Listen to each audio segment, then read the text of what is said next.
Yo, what's up guys? I'm Eugene and I make fixed gear content. And today, papalitan ko yung crank. Syempre, budget meal lang yung bike ko. Kaya naman matik yan, budget meal din yung mga components. And kung tutusin, may issue na rin yung crank. Dahil parang nagkakaroon na ng delay. And nakita ko lang sa comment section ng TikTok na sabi, akala ko nung una sa bottom bracket pero sa crank daw talaga yun. So kaya ayun, pinalitan ko na. And ito nga pala yung crank. Ano siya? Celt V1 4040. Bali to, kinuha ko lang yung tools na gagamitin ko. Ang importante dyan is yung crank puller tsaka yung and yung iba na pangkalas din. So ito nga pala yung lumang crank niya. Tingnan mo naman yung itsura. So ito nga pala, kakalasin ko na yung lumang crank. Pero alisin ko muna yung strap kasi mahirap tanggalin yung pedals pag nakalagay yung strap.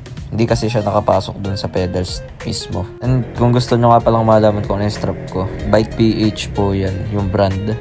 Tapos dito, tatanggalin ko nga pala muna yung pedals dahil lilipat ko siya dun sa bagong crank.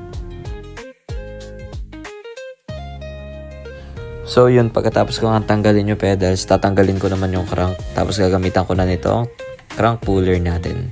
Nasa showcase ko yun kung gusto nyo tingnan. Tapos dito, yan, nakalalagay na natin yung crankset ng Celt V1 4040. Tingnan nyo naman guys, kaganda. Kitang-kita mo yung quality. And kung naririnig ko naman sa mga isang nagre-recommend is talagang pang matagalan siya. Kaya goods na rin na yan ang ating binili. Tingnan nyo naman guys, kinumpara ko siya dun sa stock ng Solana, which is alam naman natin na mumurahin. And talagang makikita mo yung difference in terms of quality. Tapos yung pagkakagawa pati niya, siguradong hindi maluluwag yung chain ring, hindi katulad nung sa stock na Solana. So yun nga dito, kinakabit na lang natin. Oh, diba? Ang ganda. Ganda tingnan. Sheesh. Tapos dito, nagpakita na ang issue. Ayan na nga, pagkakabit ko ng chain, napansin ko na super cross chain men. So yun, makakabili ng bagong bottom bracket. Wala na tayong magagawa dahil naikabit ko na.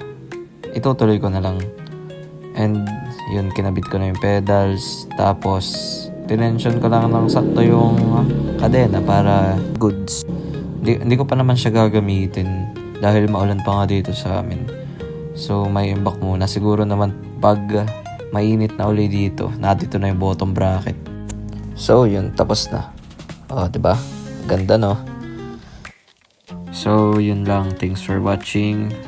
Like and follow. Tapos bye bye and ride safe always.